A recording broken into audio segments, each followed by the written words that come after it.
السلام عليكم ورحمة الله وبركاته. كبدمتوتر رفت صالحة إمتى بترجرتو نجا كيساني الحمد لله. إجا هرمنا توك مقالة جمع كيساسني كبدي الفنجرة إن شاء الله كتيمنا كنا سفرسا كاريسا كيسوسا بدو مساكن إسنتي متاع hanga xumura video kanatti na waliin tura akkasuma video kana like godha subscribe godha inshallah yaada qabdan comment jala kaa'a.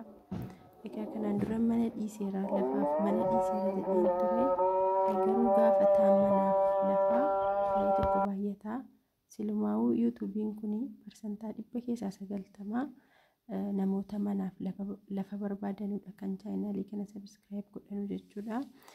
Kanaaf mana hinniisinii lafa dhiisinii naan jettanii irra hedduun keessan erguman dhiiseera jedhee kayyuu alhamdulillah hanga tokko mannis lafti hanga tokko gurgurameera. Egaa hawwii qabdu jechuudha maashaallah irra hedduun keessan lafaaf mana bitachuu kanumaafan itti deebi'ee inshallah. Egaa namoonni dhugaatti lafaaf mana bitachuu barbaadan qofti na dubbisaa mana akkasii barbaannee gatii hammanaatiin safara hammanaatiin mana akkasii gatii hammanaan argachuu dandeenya jedha malee manni magaalaa Jimmaa keessaa meeqaan argama yeroo jedhamu sun gatiin isaa akka barbaadameen jechuudha. Fakkeenyaaf mana seera qabeessa safara bareedaadha manni miliyoonaa gaditti asuma hin jiru jechuudha. Isayyuu miliyoona tokko hanga tokko hin jiru 13 hanga 15 mana bakka mana haa ta'uu jedhamu wayiiti malee inshallah sinifan dhiyeessa viidiyoon sana bira jira. Manni akkasii waan akkasiitu argama. Manni hamma ta'e wayyaa qabu hanga lamaaf walakkaa waan akkasiiti seera qabeessa kan safarri isaa bareedaa bishaan qabu mabraatii qabu waan akkasiitu jijjiira. Isin akka aqimii keessaniitiin biriin koo ammanaa safara akkasii mana safara akkanaati mana maallaqaan mana argachuu nan danda'a yoo jettan kun gaafii sirriidha. Akkasitti karaadhuma gabaabaatiin deebisanii kennuu nan danda'a. Garuu magaalaa Jimmaa keessaa mana meeqaan argadha yeroo jedhamu sun rakkisaa jechuudha. Akkasuma namoonni ganaa maatii mari'attanii maal jettanuu mana akkasii naa dhiyeessinaan jettanii inshallah nan taa'absina jechuu barbaadeetanii. Egaa kan isin hangliyoonaa ilaalaa jirtanuu manni kan inni itti argamu safara Gibii Addaraashii yookiin Faranjaraadha. Namoonni kana safara kana lamaniin beekne immoo migreeshinii bukkee jechuudha.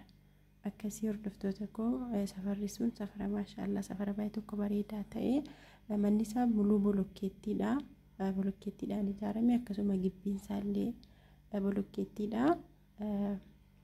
Manichi kan inni irratti argamu kaaree 160 ta'e 180 waan akkasii wayitii dhiifama kana dagadheera haa ta'u 160tti qabadhaa maaliifiyyuu seera qabeessa kaartaa pilaanii qaba bishaan qaba mabraatii qaba waa hunda guuttateera. Manni kun haaraadha. Reefuma torbanuma kana keessa namnillee kireeffateetti galee kiraayin isaallee manni kun 8,000 kiraayee jira ji'aan jechuudha. Ji'atti 8,000 kireeffatee kiraayee jira. Kanaaf namoonni bitachuu barbaadanii lakkoofsa asirratti argamu na dubbisaa. Kiflii 2 qaba kiflii 3 jechuudha. Kichiinii wajjin kiflii 3 kun manyitaa isaati. Kunoo shaawar beetiif illee shitti beetii qaba bakkeedhaafis keessoodhaafis qaba. Akkasii yaa'u kifliin siinii xixiqqaatti bukkeetti achitti dabaluu kaanii dhiisanii sanallee yeroo viidiyoon gabbaase isinitti agarsiisa. Akkasii ka hordoftoota koo namoonni mana kana bitachuu barbaadan akkuma isinitti himee gatiin isaa miliyoona 3.5 gatii isa dhumaa jechuudha. Miliyoona 3.5 haaraadha manichi reefuma ijaaramee bahee finishingiin xumuramee takaraayeen reefuma namni jalqabaa itti seenee jira. Akkasii hordoftoota koo yoo xiqqoonni xiqqaata jedhamee bukkeedhaan itti dabalamaa kunoo masaratiin bulukkeettiin ol ka'ee karaatti hafee akkasii gatiin isaallee madaalawaadha. Safarri isaa garuu baay'ee tokko bareedaadha maashaallah.